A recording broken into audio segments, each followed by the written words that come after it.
Womanjeka. Welcome to Melbourne Museum and the Museum Lecture Series. My name is Beck Carland and I'm a Senior History Curator in the Science and Technology Department. But I'm also a co-convener of this lecture series, so tonight I wear two hats. To begin, I'd like to acknowledge that we are meeting tonight on the unceded lands of the Bunwurrung and Woiwurrung people of the Kulin Nation, and pay my respects to elders, past, present and emerging. I'd also like to acknowledge the Yaghan elders, past, present and emerging, who are joining us tonight via video, and any who may be watching us via the live link. Before we begin, I want to let you know of some sensitive history we will be talking about tonight, including the removal of Yaghan ancestral remains. The community have endorsed us talking about this and how we are working to locate their ancestors. But I acknowledge that this history is also part of the history of Australian First Peoples. We will not show any sensitive or sacred material tonight, and as I say, we have the community's permission to discuss this. So welcome also to those watching via the live feed. You can participate in the question time towards the end of the session by tweeting questions using the hashtag LecturesMV. And for those of you who are on Twitter, we have a handle at LecturesMV. So, to tonight. We have 4 short presentations which introduce a little-known expedition to Tierra del Fuego in 1929. And the resulting collection that connects the Yaghan community in Chile and the museum. And we will reveal our plans to forge new connections. First, we will hear from John Keane, whose chance find in a collection store some 10 years ago started this reawakening. I'll then introduce the Yaghan community, who have sent us a video introducing themselves, and I will also talk a little about the collection dispersed across time and space that connects us. I will reveal the work being done here in preparation for our future plans. And then finally, Camilla. Camilla Marambio will talk about the people, the place, her practice, and our future plans for this wonderful collaboration. Tonight is also part of a lecture series that launches the 5th issue of the Melbourne-based art journal Discipline, of which Camilla is a co-editor, and that includes essays by John Keane, myself, and also I see here Senior Curator of the Southeastern Collections, Kimberly Moulton. So to our first speaker. It's our fortune tonight to be joined by John Keane. John was a creative producer here at Museums Victoria from 1996 to 2010. He was also a mentor and dear friend to many. Still is. Before the museum, John was an art advisor at Papunya Chula from 77 to 79. He was inaugural exhibition coordinator at Tandanya, the National Aboriginal Cultural Institute from 89 to 92, exhibition coordinator at Fremantle Arts Centre 93 to 96, and he is currently undertaking a PhD in art history at the University of Melbourne. But before he left the museum, almost 10 years ago, John made a discovery that started all of this. Over to you to tell us about it, John.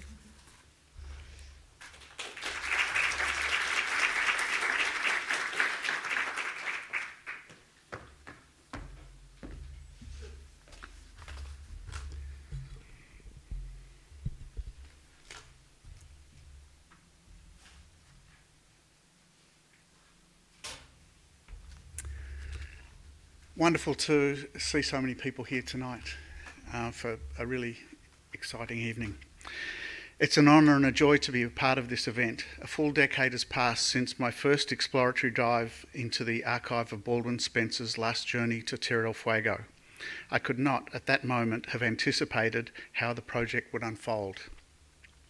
I'm astounded that our shared investigation has come to this, as the lost fragments of history are translated into meaningful trans-Pacific relationships. My role tonight is limited. I'll introduce some of the key protagonists and set out the story. Other speakers who have brought the project into the present will then reveal its unanticipated and often wind-blown facets. Ooh, I guess this is an advance. How do I advance this little thing? The little green one? Ah, there we go. In 2009, while preparing to give a lecture on Walter Baldwin Spencer's visual legacy, I came across his Chilean visa embossed in gold on cherry red leather. The document was small enough to fit into the palm of my hand. The little red visa was among the contents of an OH&MS envelope addressed to the Curator of Anthropology, National Museum of Victoria. Spencer's certificate of travel had not been opened for many years. A single tightly folded page resisted initial attempts to disclose its contents. Once unfolded, the visa revealed a montage of dates, stamps and signatures. A black and white portrait was posted in the top left-hand corner. The date was the 16th of April 1929 and its place of issue, Magallanes, at that time the southernmost city of the world.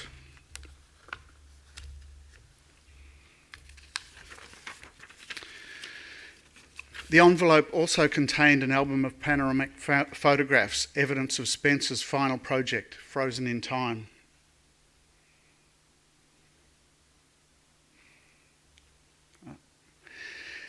This is the last photograph taken of Spencer, biologist, author and anthropologist. Spencer was the second director of this museum. I was driven to discover the details of its issue, but the Contemporary Museum is a lateral network of where fragments from early expeditions are distributed among disparate storerooms dedicated to taxonomically demarcated disciplines. Birds in ornithology, otters in mammalogy, and cultural artefacts amongst the vast ethnographic gatherings from Aboriginal Australia and the Pacific. Eventually I found the key to Spencer's last adventure amongst the rare book collection in the library, at that time my refuge from the noise of institutional life.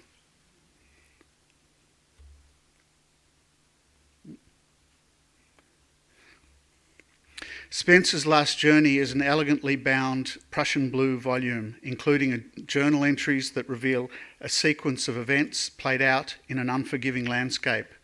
The book is illustrated by Spencer's own photographs. The professor's international standing is underscored in tributes penned by his Oxford peer, Henry Balfour, the inaugural curator of the Pitt Rivers Museum, and Sir James Fraser, folklorist and doyen of 19th century comparative anthropology. Spencer embodied the erudite exploratory spirit to which these stay-at-home intellectuals could only aspire. The book is in part a homage. Firstly, I should introduce the two major protagonists, Sir Walter Baldwin Spencer and Miss Jean Hamilton. Selected as the inaugural professor of biology at Melbourne University in 1887, Baldwin Spencer was the first Darwinist to be appointed to the staff of an Australian university. He brought fresh concepts, technical prowess and an inquiring mind to his role. Spencer rose to the pinnacle of his profession, esteemed as a biologist in Australia and Britain. Spencer's extended collaboration with Francis Gillen, master of the Alice Springs Telegraph Station, culminated in anthropological classics with global impact, informing works by Emil Durkheim and Sigmund Freud. Privately, however, Spencer had grown tired of life in the public eye, balancing roles as Professor of Biology, sometime Protector of Aborigines, Museum Director, Gallery Trustee and Chairman of the Australian Football League. Knighted by the King, he had become a virtual stranger to his wife Lily after the death of their infant son in 1894. After his retirement in 1920, Spencer spent most of his time alone with a bottle and his hoard of artworks by contemporary Australian artists. Isolated and depressed, Spencer yearned to be closer to his daughters, Aileen, who lived in Western Australian wheatbelt, and Dorothy, who had settled in Scotland, and to the grandchildren he'd never seen.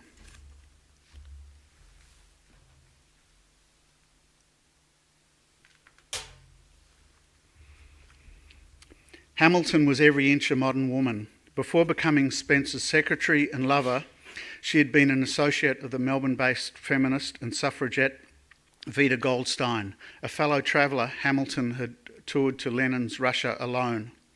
In 1927, Spencer and Jean escaped stuffy Melbourne. The couple wanted to live in peace, away from the social censure, and so chose to rent a fifth-floor flat in Bloomsbury Street, London, above an Italian restaurant.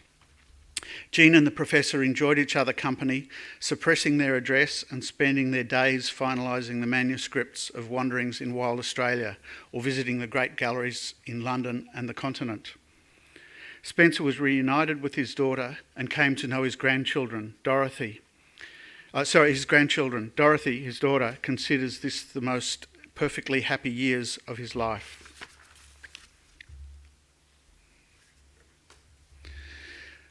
Despite previously acknowledging that he was too old for great adventures, Spencer's energies were revived by the new relationship, so much so that he and Jean hatched a plan to sail to Tierra del Fuego in the wake of his Oxford mentor, Henry Moseley. In doing so, he would insert his name as a link in the chain of celebrated adventuring scientists who visited the region.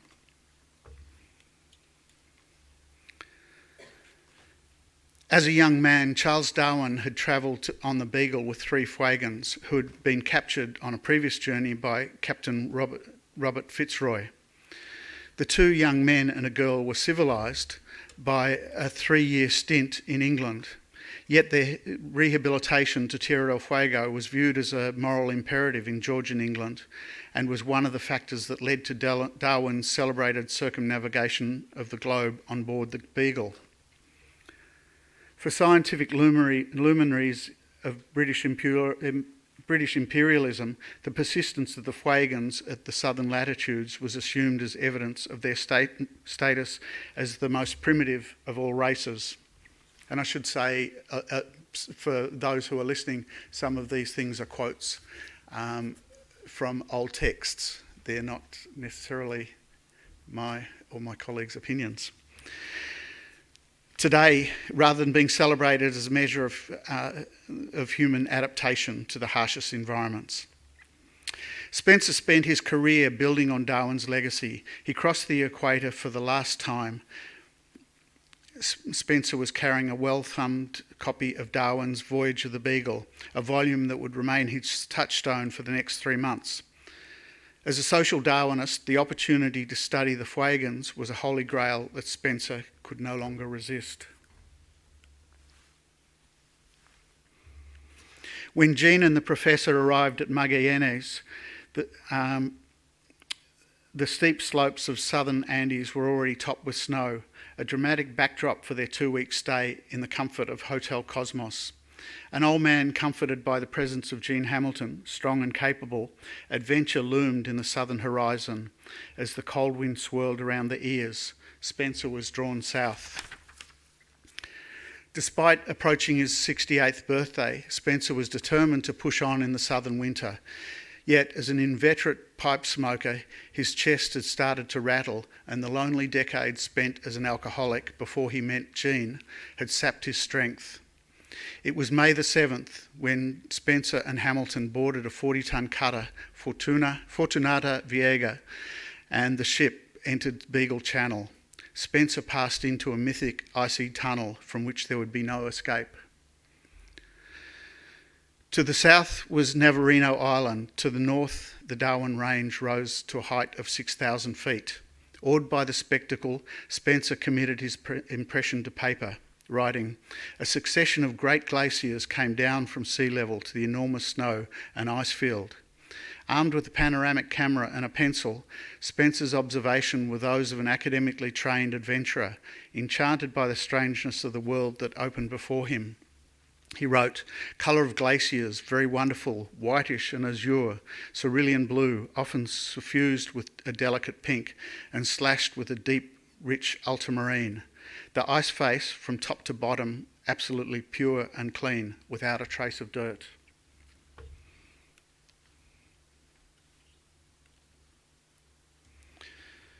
Once in Tierra del Fuego, Spencer intended to seek out a handful of individuals who remained untainted, as he said, by the influence of missionaries. Spencer wanted to collect the vestiges of Fuegan culture before it was too late, for he, like his fellow social Darwinists, believed that the extinction of the primitive races was inevitable.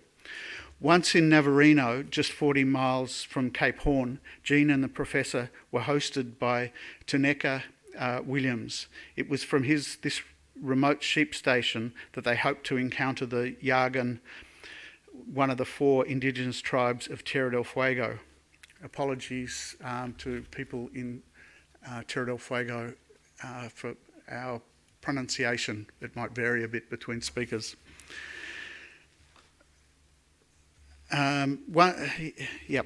Spencer assumed naively that the rapport that he'd established with the Aboriginal people of Central Australia would serve as a passport to other more primitive people in equally isolated places in the world.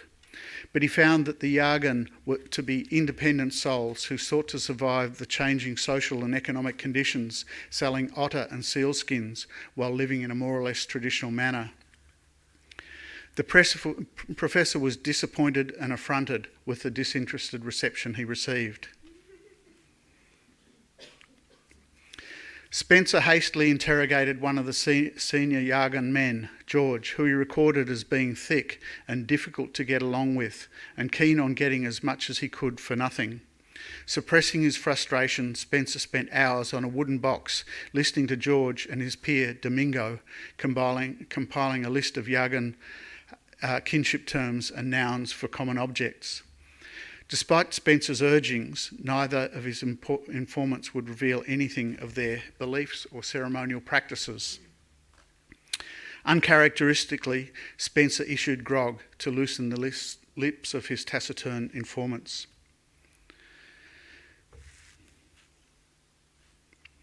Spencer tramped exposed ridges and windswept beaches, collecting specimens and searching for middens.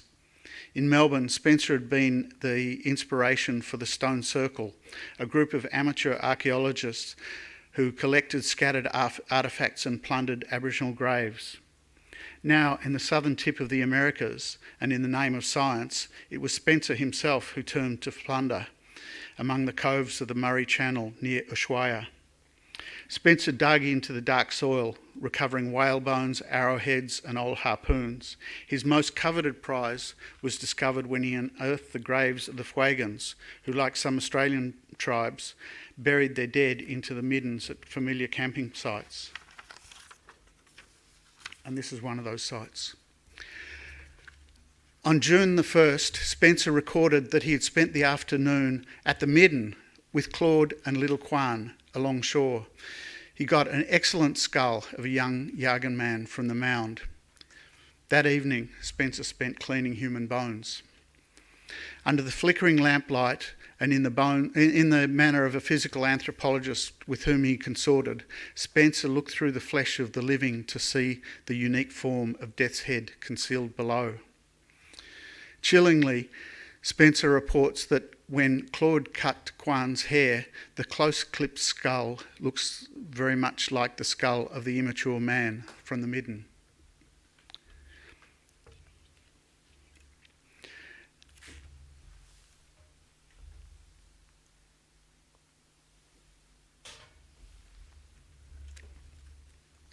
Eventually, Spencer was led to Juana, a shaman who spoke little English. Spencer reports that Juana was untainted by missionaries, precisely the exotic informant that he required. He confided in his journal that Juana could bewitch the fish, whispering, "Ah, big fella, pass by," and a second later, big fella would be in her basket. Spencer's anticipation rose when Juana intoned origins of Yaghan belief, beginning with stories of a legendary heroine who'd invented arrowheads. The ethnographic door having opened, Jean and the professor soon learned that the kush pick was the spirit of a man, that when dreaming, the spirit goes out of him. When he dies, the spirit comes alive and roams around the place where he died.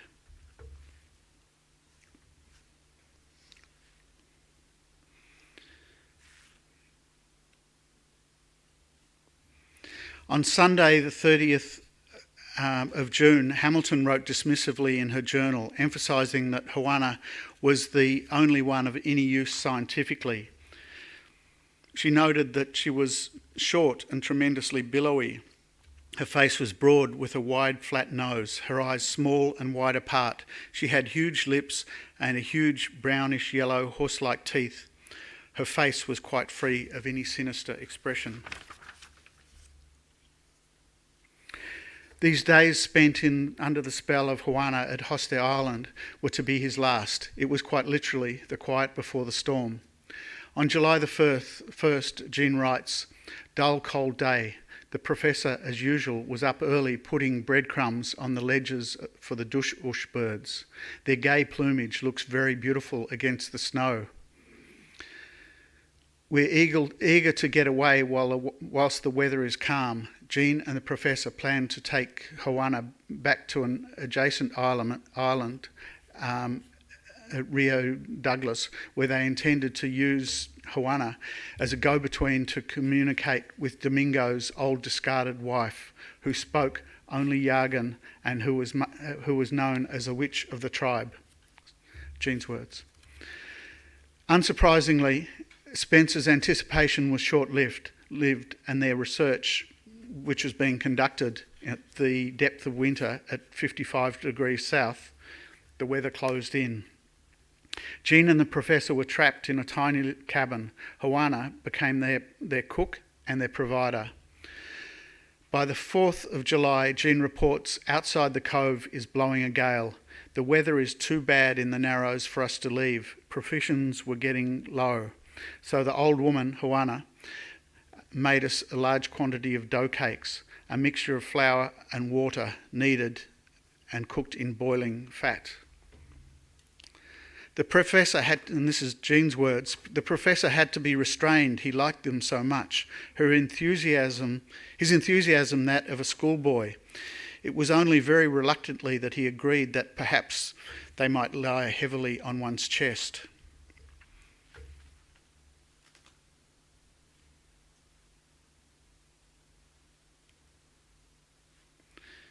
Like a big fella fish to her hook, Juana had tempted Spencer with her dough cakes. That night, the professor suffered a heart attack. Bedridden, the great man managed to write a few words. July the 6th, bad and helpless. Ken left for Ushuaia to see, these are Spencer's last words, I discovered from Beck before. Ken left for Ushuaia to see if the doctor would come. In a couple of days later, I think it was Jean wrote, "A beautiful day in bed waiting for the government steamer. Snow disappearing. Everything very peaceful." But Jean and the professor waited in vain as winter gales whipped through the bay and rattled the boards of the tiny shed in which they sheltered. The doctor never came, and Spencer's life force ebbed as Jean assumed full control of the expedition. Jean remained by Spencer's side in the darkness for a full week, waiting for the news of the boat's arrival. On July, sorry, I don't have the date. During the day, it's a key date. Sorry, I've just cut this one out. 13th, thank you, appropriately. July the 13th, Jean wrote, "During the day, the professor seemed much improved but restless. He talked brightly of the morrow on the boat, and if the weather were good, of the photographs he wished to take en route for Magallanes." She goes on, "After a few short, restless dozes, he woke again and talked. He said he was warm and comfortable, and at 12:30 a.m. he sat up quite suddenly and quite peacefully passed away." Spencer's end came 10 days after consuming Juana's dough cakes.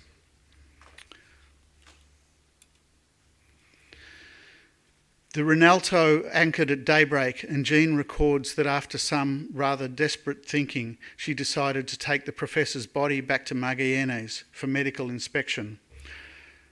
Already exhausted, Hamilton had to endure a return voyage out of this wind-battered wasteland, her partner's frigid remains and the hastily packed museum collection stowed in a steamer.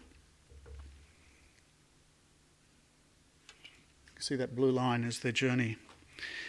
It was to be a horrific journey for those on board, commencing with heavy rain and hail and squalls as they sailed out of the Beagle Channel. The following day was worse. The Rinaldo bumped into a small iceberg before being forced to anchor after becoming lost in heavy snow. They sailed, steamed and were buffeted by waves and currents for 9 days in a journey that under normal conditions would take just 3. At last, the Rinaldo dropped anchor in the lee of the San Isidro lighthouse, where they were able to telephone for rescue. Finally, the ship and its lifeless cargo were towed to Magallanes. Even at this latitude, and in an environment that was routinely exposed to the fiercest weather of the furious 50s, the storm that marked Spencer's death was exceptional. Hamilton recorded that such storms had not been known in the south for the past 9 years. 4 sailors were drowned and more than 100 small boats were thrown up on the beach at Magallanes. The town, Magallanes, which Spencer had characterised weeks earlier as a picturesque little city, an autopsy revealed that he'd suffered from angina pectoris. Spencer was buried in the ice-cold ground above the port on July the 26th, 1929. And Camilla, I know you've been there and considered the consequences of this journey.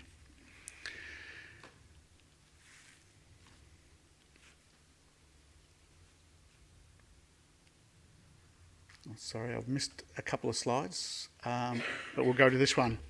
On her return to England and assuming an entirely professional demeanour, Hamilton delivered the museum collection to Balfour at the Pitt Rivers Museum in Oxford.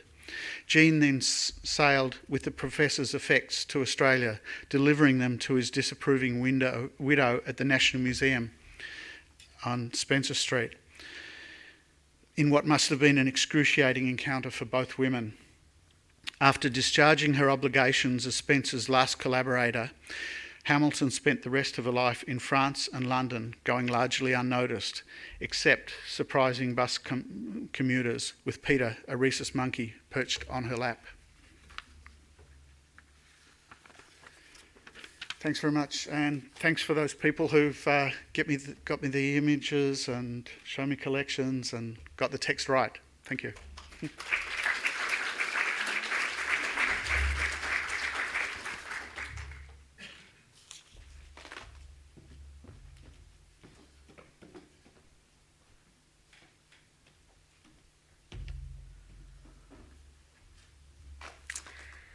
Thank you, John. I'd like to start by acknowledging the elders and community from across the globe whose collections and ancestral material we care for here at Museums Victoria, and the great responsibility on us to be relevant to those communities. Vast collections came under our care in the 19th and 20th centuries, sometimes under questionable circumstances, as mentioned tonight, and intent. And we have a responsibility to make that material accessible and culturally safe. This project, Lost, crossed out, in translation, seeks to do just that. So just to recap, in February 1929, the very famous anthropologist at the time and recently retired director of this museum, Sir Walter Baldwin Spencer, and his lover, Jean Hamilton, travelled to Tierra del Fuego. They were following in the footsteps of Darwin, and their goal was to study Yaghan people, culture and language, who they insultingly described as a dying race. They maintained this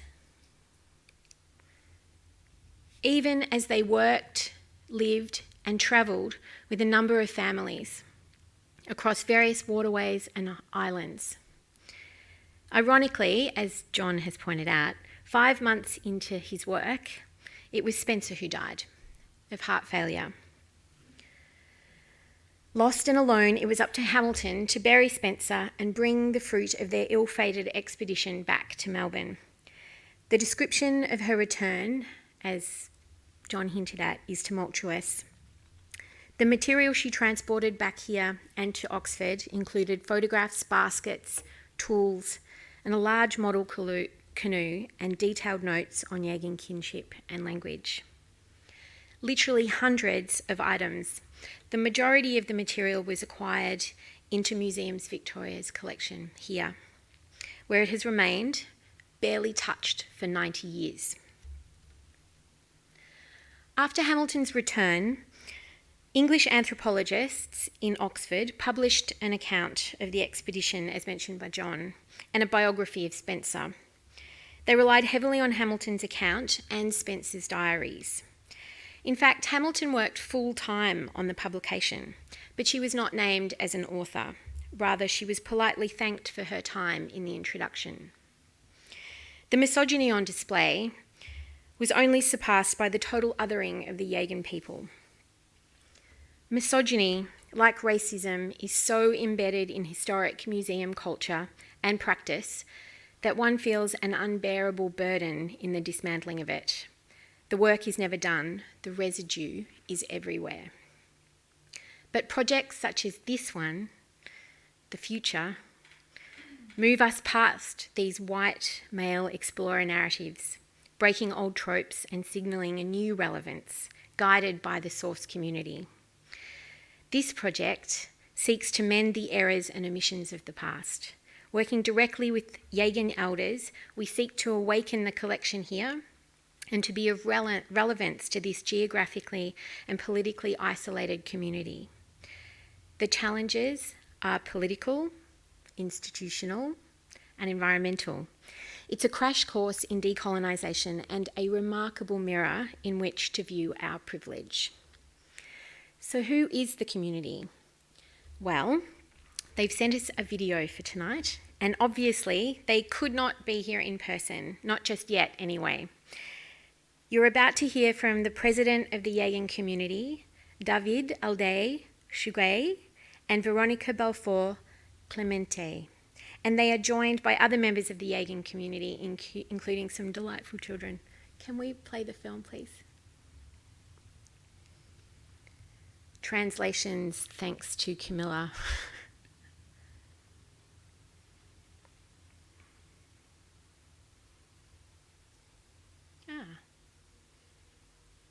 Here we go.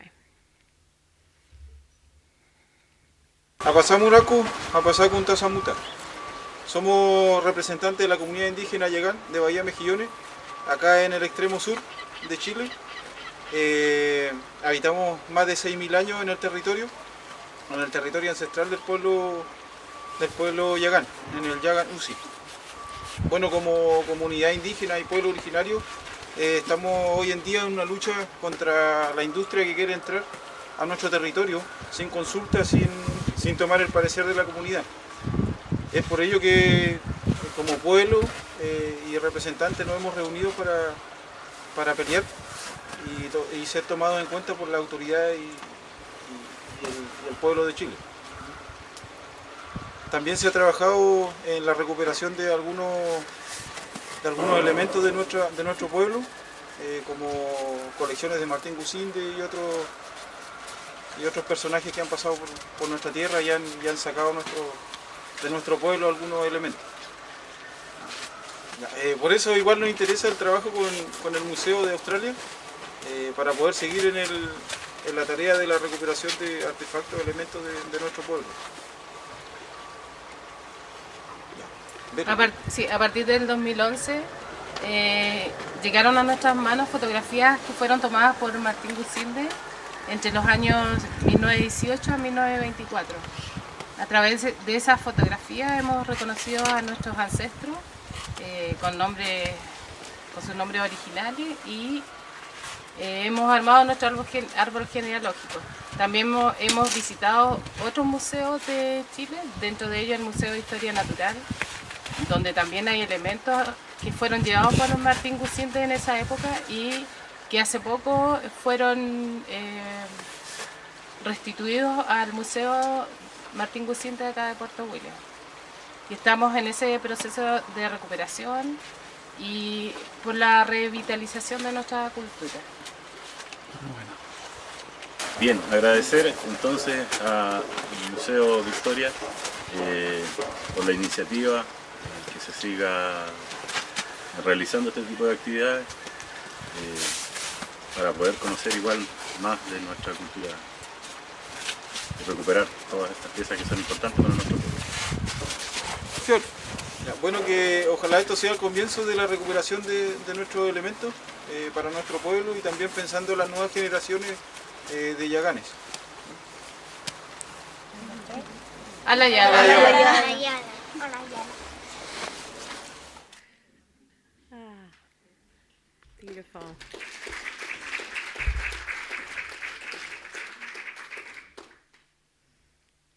So as you see, Yaghan culture continues to thrive. Just bringing back the presentation. The museum collection here is an important bridge between Yaghan community and their past. However, language and distance have so far prevented meaningful knowledge sharing.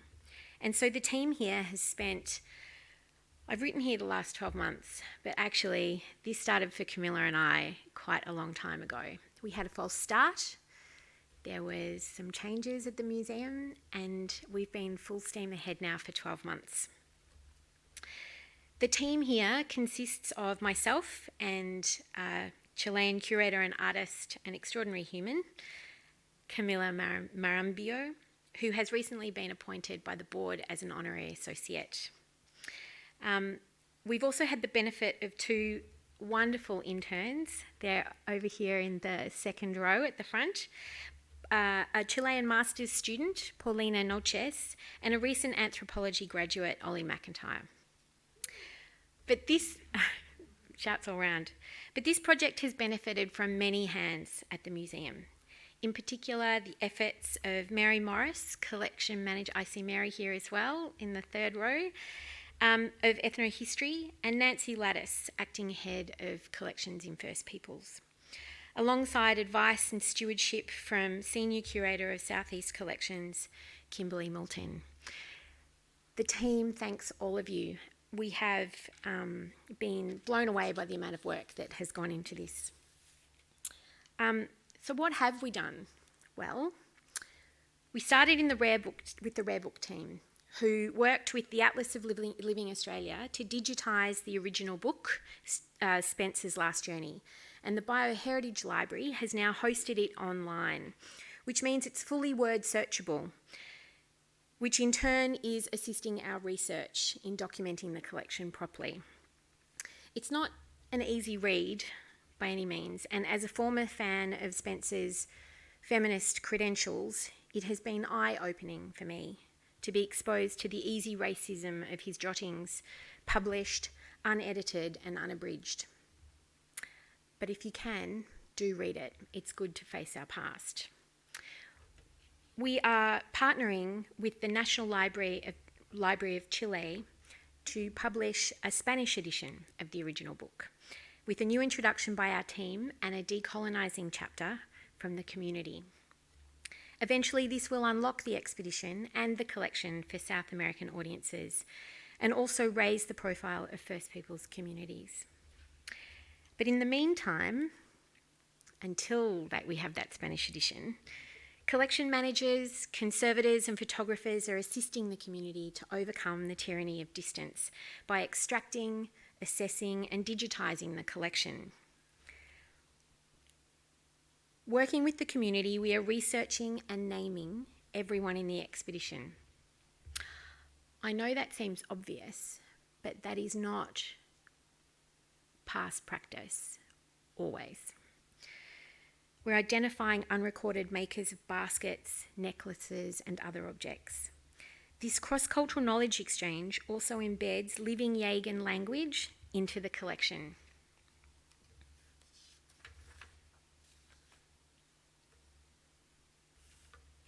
Sorry, jumped ahead.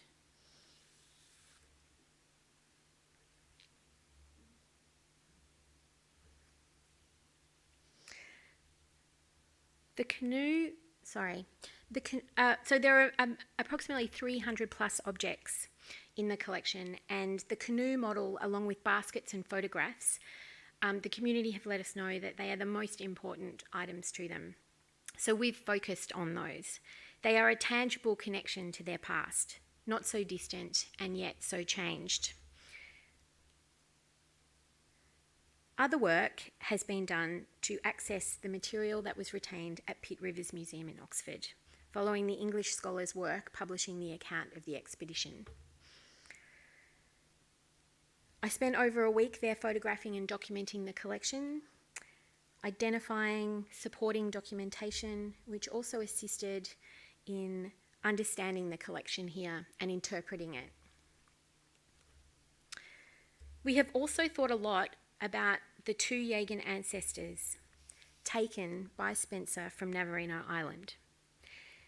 The published report suggests they were retained in Oxford as they were considered of such significance that Dr. L.H. Dudley Buxton was intending to publish separately on them. Now, for all my searches, I have failed to find such a paper published, and the location of those ancestors is still unclear, although we believe they may have ended up in the Department of Comparative Anatomy. We continue, though, this is our pledge to the community, to use our museum networks to seek out those ancestors with a view to repatriation.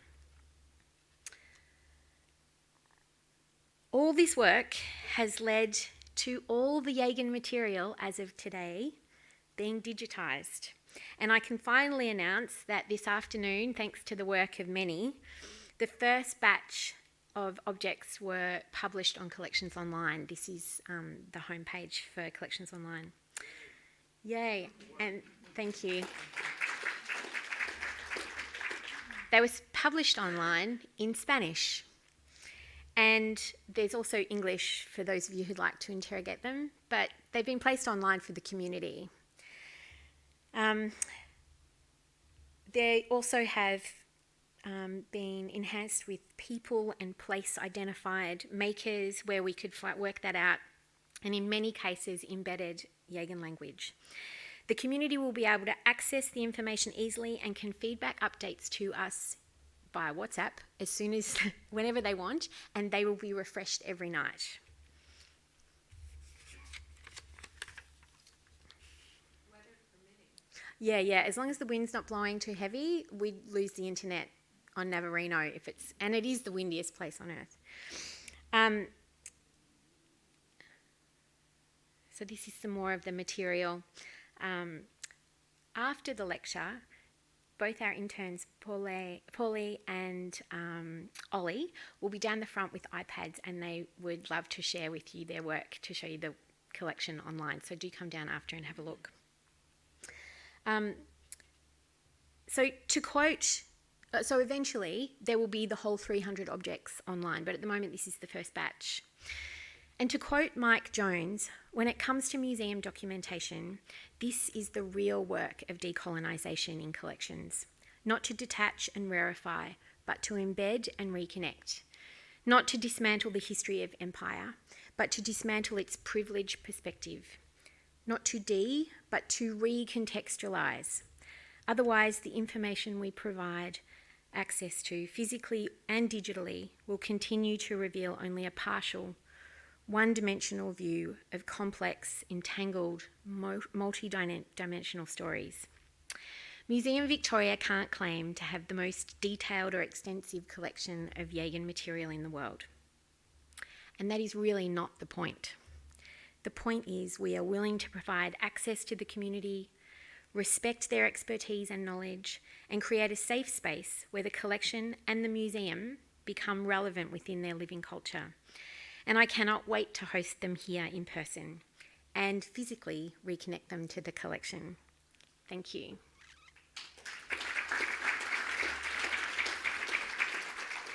Putting on my other cap as convener, this is the perfect segue to introduce our final speaker for the evening. Camilla Marambio is a curator and founder of the nomadic collective research program Ensayos, an honorary associate here at Museums Victoria as of recently. She's a PhD candidate, in fact she's already submitted, in curatorial practice at Monash University, and since moving here 3.5 years ago, she says she has marvelled at the connections between her home country, Chile, and Australia. Some of these shared histories are the meat and bones of the special issue of Mas a la Delfin, number 3, the periodical she edits, with the art historian Carla Machiavello. And that has slipped into issue number 5 of Discipline as the guest edited section. I introduce Camilla now to talk about the possibilities of our futures.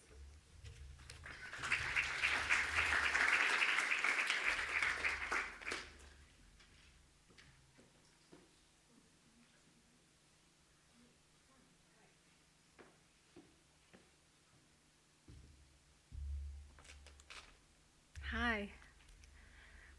What an honor to be here. I'm so humbled by this opportunity and by being allowed to share images of this country with you. This is the land and the waters of the Yaghan people. These are the glaciers that feed large part of the sophisticated culture of Yaghans. One of the most sophisticated I have encountered in my 40 years of life. And it is truly also an honor for me to, as a mestiza woman from Chile, to be able to act as a bridge between Yaghan culture and Melbourne culture, Melbourne Museum culture. It requires me to straddle the Pacific, which means there's quite a lot of traveling involved because, as Beck said, or as I screamed out at the audience to remind her to say, because we've both struggled with the difficulties of communicating with the Yaganes who live on Isla Navarino, as you can see here, where the wind blows so hard that it is very hard to have internet connection.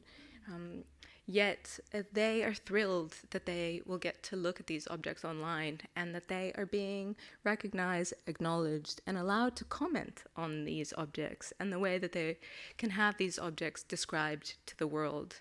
This is indeed very, very rare. The first time I visited Navarino was in 2013. That was a transformative experience. I had been working already in Tierra del Fuego for many years, but Navarino is on the other side of the Beagle Channel, not just the Strait of Magellan, so even further south. And the way that I was received by the community was friendly, warm, and they were very eager to spend some time with the material that I was able to bring to them back then, which was the archives of another explorer who had been on the island about 15 years before Walter Baldwin Spencer, and it was William Furlong, Charles, who had also taken photographs and cultural artifacts. So spending time with the community, looking at objects that were removed from their lands, and looking at photographs that are inscribed on the back with notations made by some of these explorers, researchers, is quite a trying situation, because, as both John and Beck mentioned, some of the language used is severe. it's obviously outdated, but it also expresses some of the racism that they are still experiencing today. So it's not just historical trauma, it's present day trauma.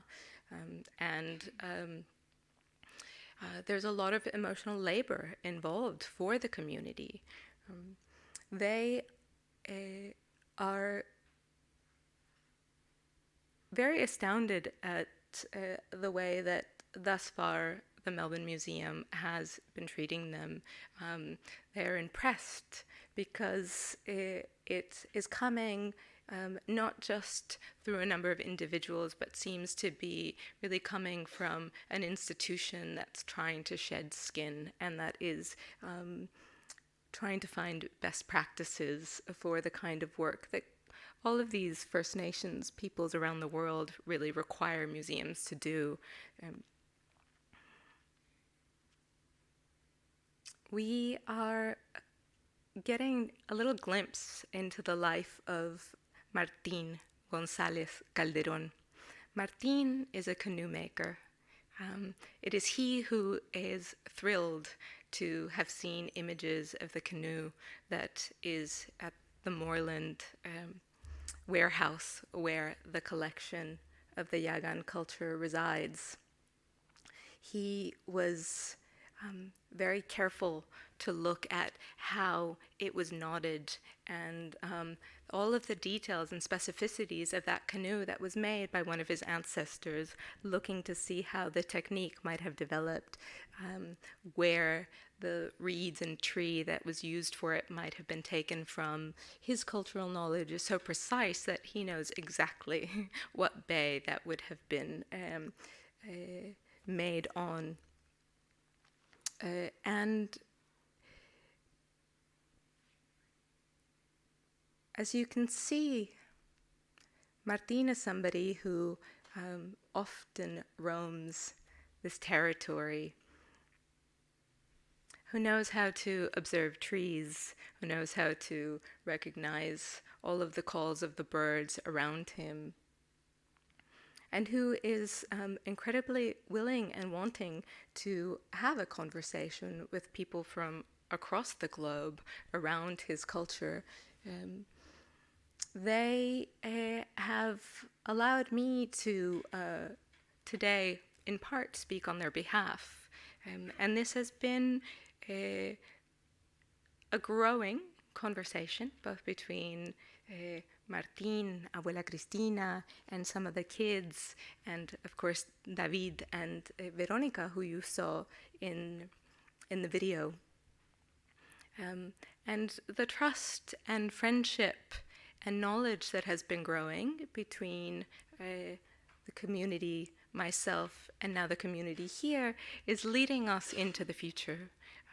And there are a couple of people that I want to mention here who have really allowed for this to begin to happen also on this territory. So I'm going slowly through the process of what this kind of work requires. It's not just a jumping into saying, oh, we've got a collection and we can, contact community and they'll be willing and wanting, and then we can take many steps quickly. I mean, this is all very personal. This is all very real work. It requires tremendous stamina and consistency. And I remember the morning that I was finally allowed to enter that warehouse and to spend time with those collections. And I was incredibly nervous. And I had spoken to Martín a couple of days before, told him I was doing it. He had given me some guidance. But that morning I called up a dear friend and colleague who also did the PhD in curatorial practice like me, and who's, I know, a good friend of Kimberly, Leuli, and as well also spoke to Lisa Hilly, whose name has to be mentioned because it was really thanks to her that there was a spark in the process of what we are speaking to you about today. And both Leuli and Lisa just set me in the right frame of mind and frame of spirit to encounter those objects, to know that I was going to feel many contradictory things, to know that I was going to be able to also hold bodies, hold stories, and hold futures. And that I was being gifted a tremendous, tremendous responsibility, which I'm very happy to share with Rebecca Carland. She's an amazing colleague, such a hard worker, and so easy to fall into periods of self-reflection and curiosity. That means also a lot of this shedding skin. From when we were able to spend time with community to today, the steps that have been taken are that I traveled in December of last year after having seen the collection and taken some pictures of the collection to Navarino, and we did a couple of days community time. Calling it community consultation sounds too professional, too serious. What we do is just enjoy each other's company, and when we've got enough warm tea and some donuts in our belly, have the kick to go in and look at these pictures and start to tell new stories and weave them back into the Yaghan story, which is a story that the Yaghanis want to come and share with us. And they want to share with us how lively culture is in Navarino. I have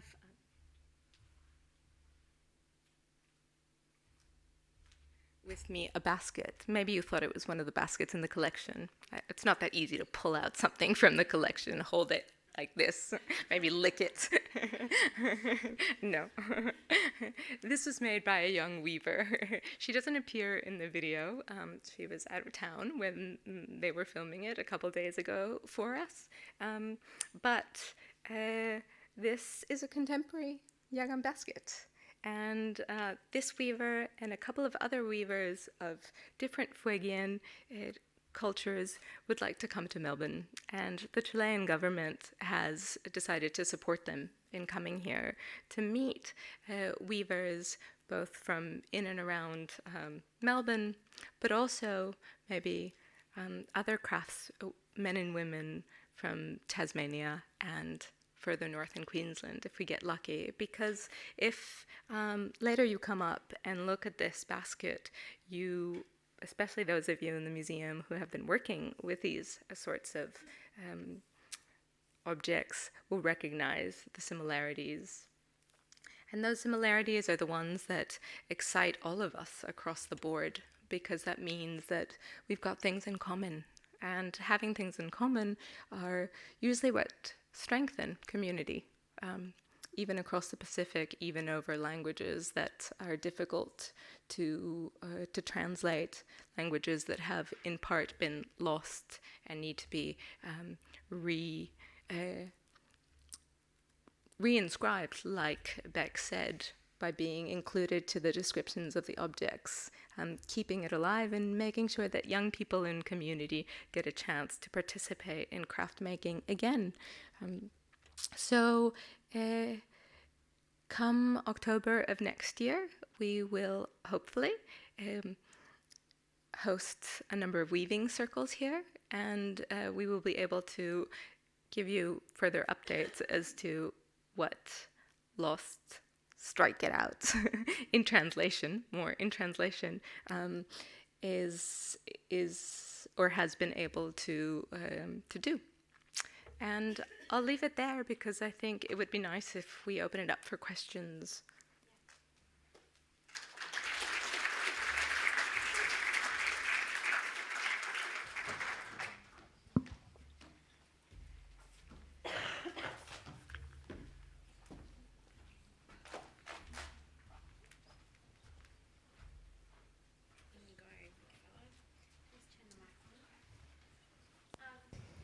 Thank you, Camilla.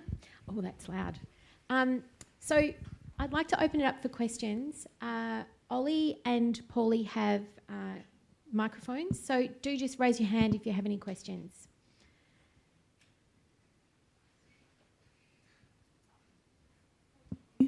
Thank you so much. I can't say enough how much I enjoyed all of those beautiful presentations.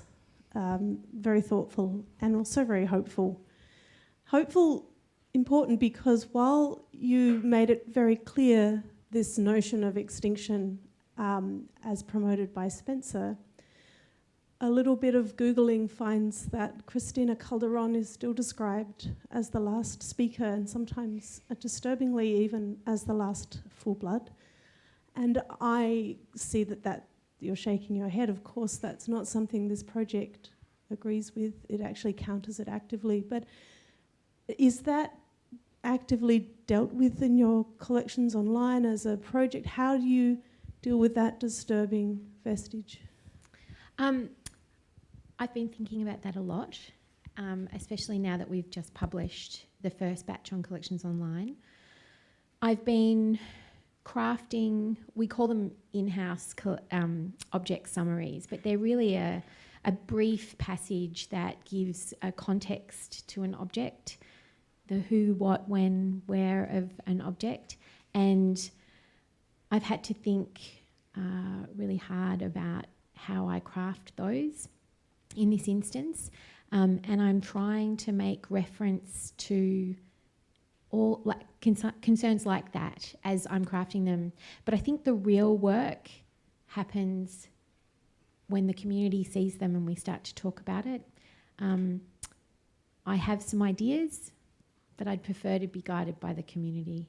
I don't know if that answers your question, but I know from discussions that Christina shares her language with all of those beautiful children you saw in the video daily.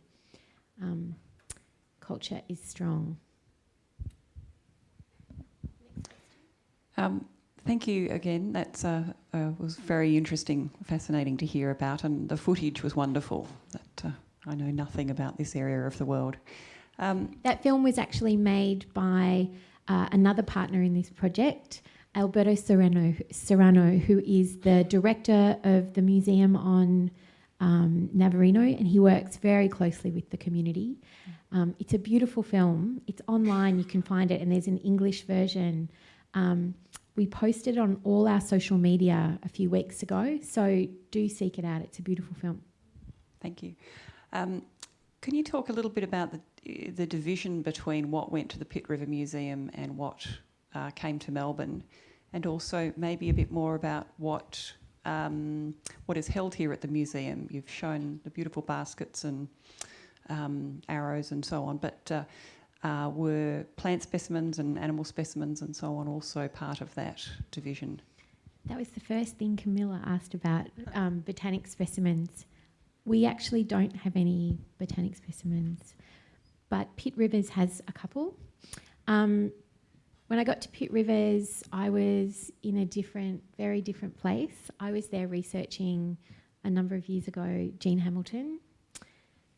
John had dropped a little research gem in my lap and mentioned that he didn't know anything about Jean Hamilton other than her perhaps being Spencer's lover, and I went on a 3-year quest to work out who she was.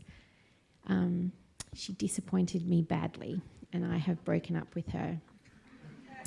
You'll get together in years to come. Yeah, I'm not too sure about that. So while I was at Pitt Rivers, my focus was Jean Hamilton. She had worked there. She bought the collection, part of the collection there, initially for them to assess while they were writing the book. And then some pieces were retained because Balfour was looking at them while they were writing the book. Jean, during that time, took off to London and took the majority of the material back here. It was interesting. I actually had physical access to the collection there before I had physical access to the collection here. Such are the vagaries of disciplinary silos. And And at the time, I didn't recognise what I was seeing. It wasn't until Camilla and I had access and we could assess them side by side that we understood. But Balfour essentially picked the eyes out of the stone implements and left Melbourne Museum with a selection of what looks like rocks, which is very Pitt Rivers, to display the very collectible, beautiful points. However, they also retained the longer version of the diaries from the expedition. The diary that we have in our collection is Spencer's day diary. He would write a 1 or 2 line description of each day, and then at night or every few days he would write extended narratives based on those. And those diaries are there, and it's really helped me now to go back and look at that material with new eyes while writing the summaries, because there are beautiful descriptions of things that Balfour didn't think were interesting, but will really be interesting to the community. Practice and language and names of people and who was telling him the information.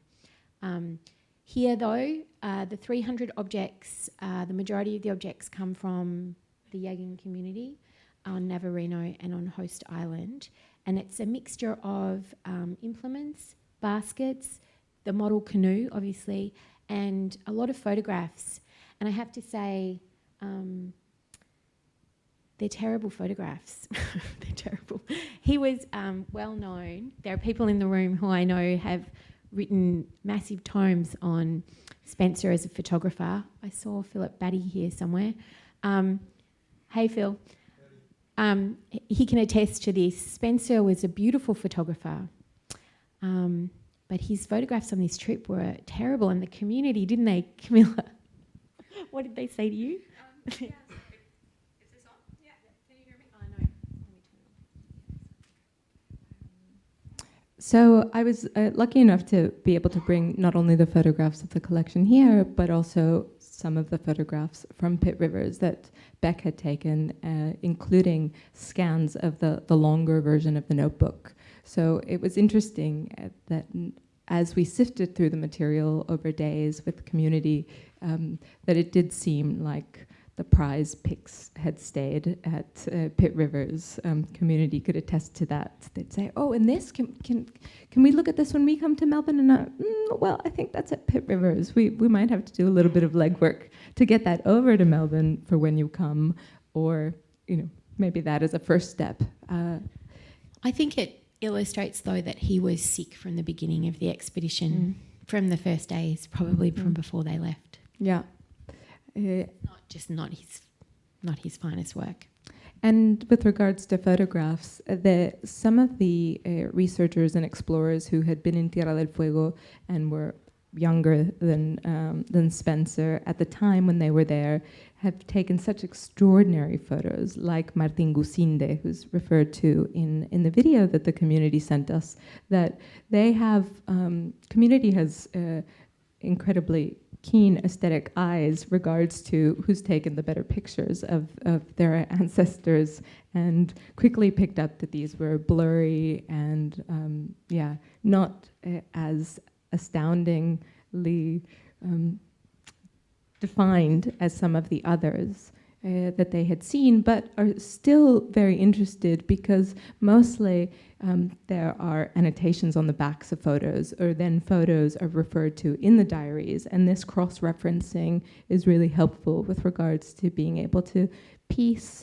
parts of the history of the knowledge that they have and that they used to be able to take Spencer to certain far-off areas. And this is really helpful in some of the struggles that they are fighting to be able to get land claims for their activities.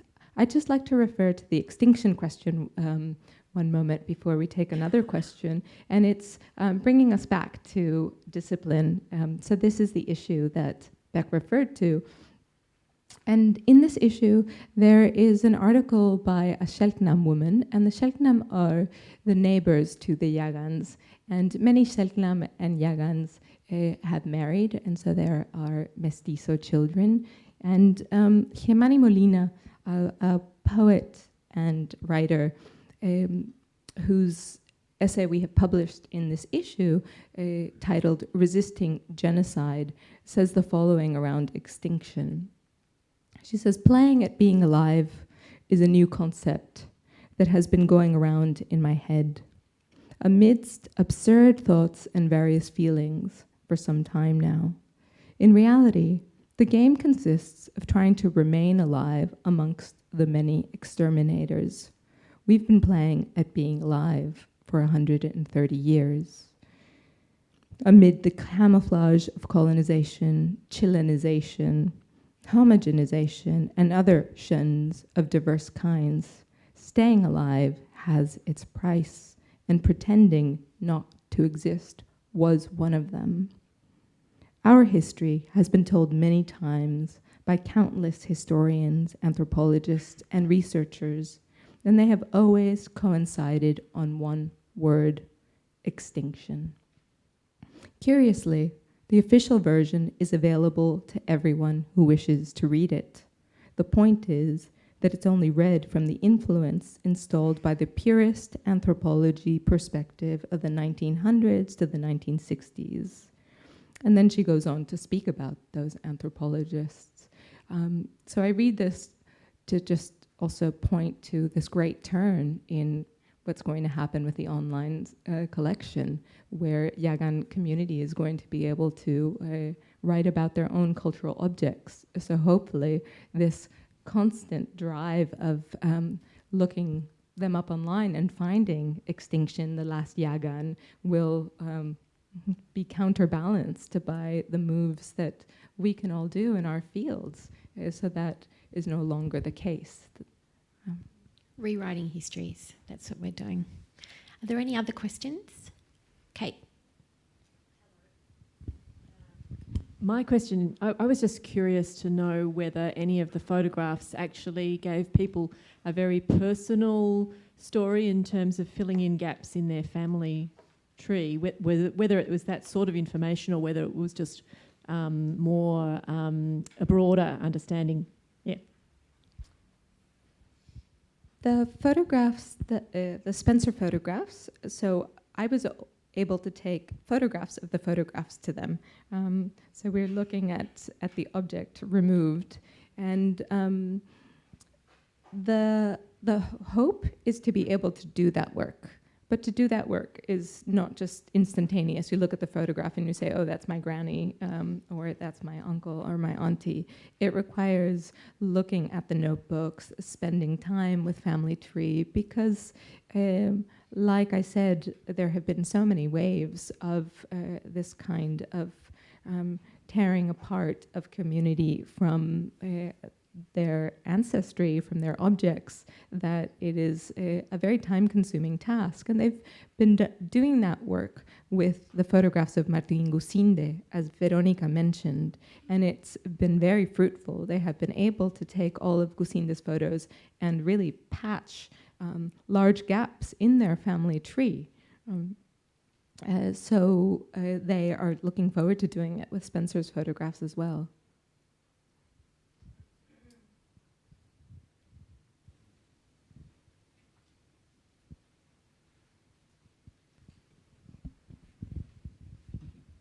Hi, I just wanted to ask, first of all, thank you for the presentations. It's really inspiring, this work. And I'm wondering whether, in the big world of museums, and thinking particularly about Pitt Rivers, whether this kind of project, this sort of creative, restorative project, whether museums like Pitt Rivers are engaged in this kind of work as well, or whether this kind of project can be an influence for a museum like that, which is chock-a-block full of material which is problematic in the same ways as the stuff that you're working with here. I can't say that I know a lot about what's going on at Pitt Rivers, but I read of colleagues doing work with the collections there all the time. I think there is change afoot everywhere, but it's not with everyone.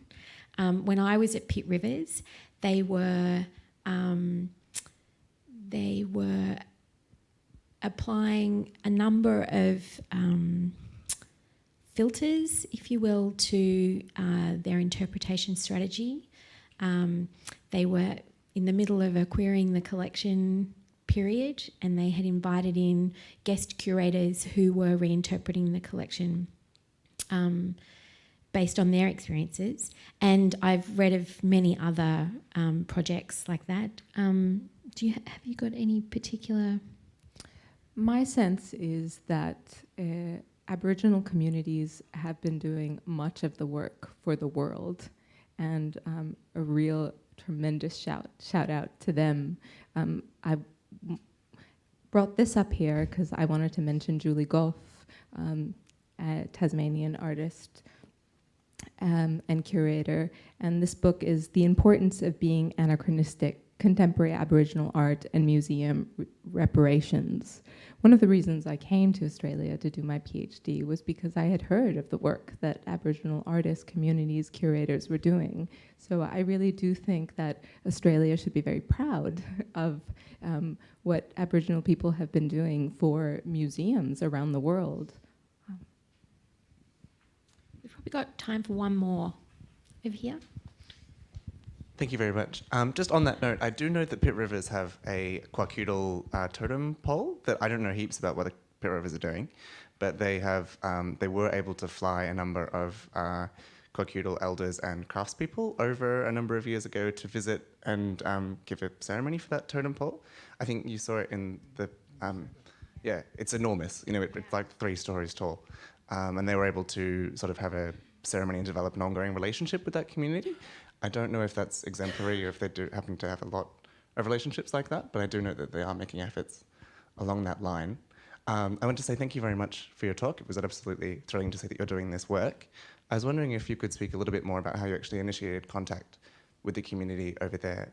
Did you have existing contacts? And I think you said that there were 4 clans over there.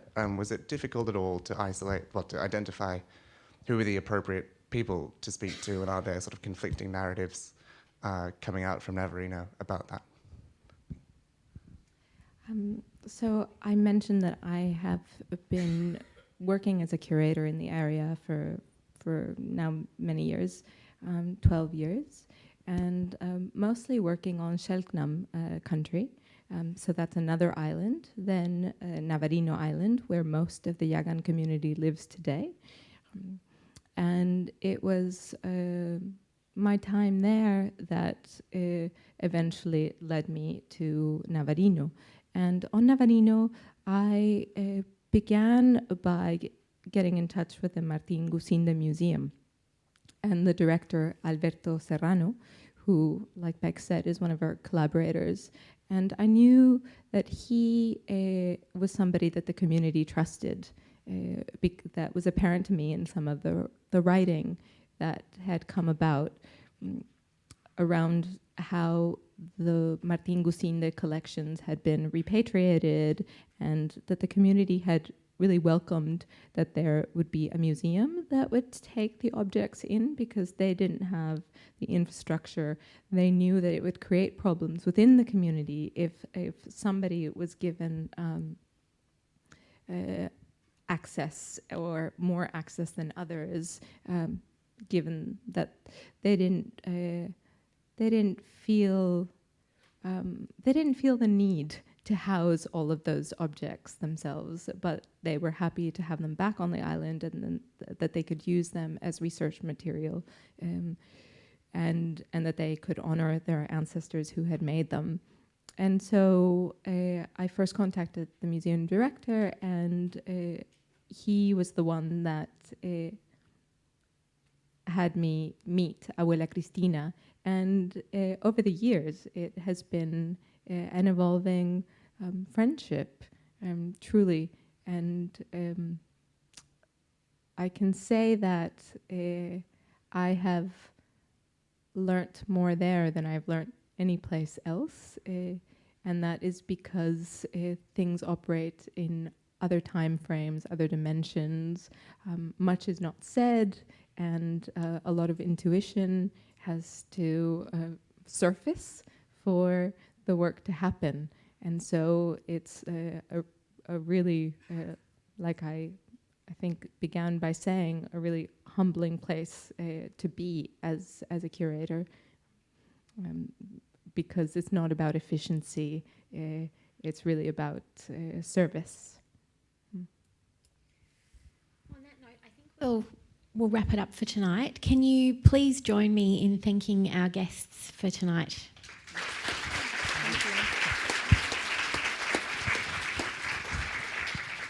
Thank you all for joining us. And as I said, if you'd like to speak to any of the speakers or look at the collections online on the iPads, please stick around after. Thank you.